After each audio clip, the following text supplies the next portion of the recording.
జై శ్రీరామ్. 2022 నుంచి 2026 జూన్ వరకు మొత్తం 21 ప్రెడిక్షన్స్ అనేవి ప్రూవ్ అయ్యాయి. అవన్నీ కింద డిస్క్రిప్షన్లో ఇవ్వడం జరుగుతోంది. ఏ యూట్యూబ్ ఛానల్లోనూ ఇన్ని ప్రెడిక్షన్స్ అనేవి ప్రూవ్ అయినవి ఏ ఛానల్ లేదు. మీరు కనుక నన్ను సంప్రదిస్తే కనుక మీ date of birth, time, place of birth నాకు ఇస్తే కనుక మీ కెరియర్ గురించి, మ్యారేజ్ గురించి, ఫ్యామిలీ గురించి, బిజినెస్ గురించి, హెల్త్ గురించి చెప్పడం జరుగుతుంది. కనుక నన్ను సంప్రదించండి. జై శ్రీరామ్. చనిపోయిన వారికి మాసకము, తద్దినము, సంవత్సరికము చేయబడును. మీరు హెచ్ఎల్ఎన్ జ్యోతిష్యాలను సంప్రదిస్తే కనుక మీకు వివరాలు ఇవ్వటం జరుగుతుంది. మీకు లైవ్ వీడియో కాల్లో ఇవన్నీ చూపించడం జరుగుతుంది. ఇది కృష్ణానది తీరంలో జరుగుతుంది. ఇది తులారాశికి అధిపతి శుక్రుడు తులారాశిలో స్వాతి 4 పాదాలు, చిత్తా 3, 4 పాదాలు, విశాఖ 1, 2, 3 పాదాలు ఉంటాయి. ఈ నక్షత్రం వాళ్ళందరూ నేను చెప్పే వార ఫలితాలు వర్తిస్తాయి. ఈ వారంలో మీకు దశమ స్థానంలో గురువు, బుధుడు, రవి, అలాగే 6వ స్థానంలో శని యోగిస్తున్నారు. 4 గ్రహాలు యోగిస్తున్నాయి. మిగతా గ్రహాలు వ్యతిరేకత ఫలితాలు ఉన్నాయి. చాలా చాలా జాగ్రత్తగా అవుతే ఉండండి.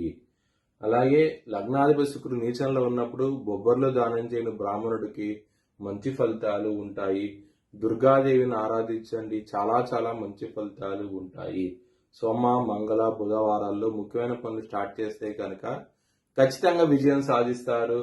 శుక్రవారము, శనివారం రోజుల్లో ముఖ్యమైన పనులు స్టార్ట్ చేయకండి, ఇబ్బంది పడే అవకాశం అయితే ఉంటది.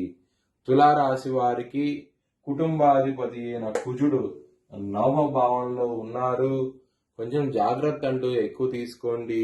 కుటుంబ సభ్యులతో గొడవలు వచ్చే అవకాశం అయితే ఉంటది. చాలా చాలా జాగ్రత్త అంటూ ఎక్కువ తీసుకొని ఇబ్బంది పడే అవకాశం అయితే ఉంటది. దశమ స్థానంలో గురువు ఉన్నారు కాబట్టి, హంస మహాపురుషయోగంతో ఉన్నారు కాబట్టి దశమ స్థానంలో గురువు చాలా పాజిటివ్ రిజల్ట్స్ ఇస్తాడు.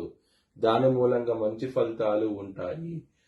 మీకు కెరియర్ పరంగా, బిజినెస్ పరంగా మంచి ఫలితాలు అయితే ఉంటాయి. వారంలో ఎటువంటి సమస్యలు అయితే ఉండదు.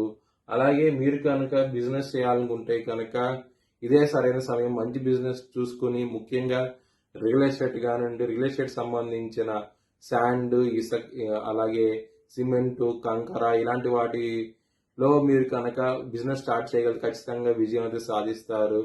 చాలా ఆనందంగా అయితే ఉంటారు. శత్రువులు అనే వాళ్ళు ఉంటారు, చాలా జాగ్రత్త తీసుకోండి. 6వ స్థానంలో శని ఉన్నప్పుడు మరి శుక్రుడు యొక్క 12వ స్థానంలో ఉండి, నీచంలో ఉండి, శుక్రుడు శని పరస్పర దృష్టి ఉన్నది. కుజుడి యొక్క 4వ శుక్రుడే పడుతోంది. ఈ విధంగా పరిస్థితి ఉన్నది కాబట్టి మీరు చాలా చాలా జాగ్రత్తగా ఉండాలి. శత్రువులతో మాత్రం, ముఖ్యంగా ఆడవాళ్ళతో చాలా చాలా జాగ్రత్తగా ఉండండి.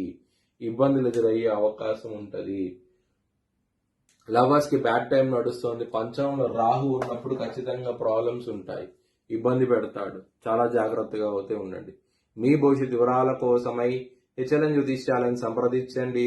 Please like, share and subscribe my channel.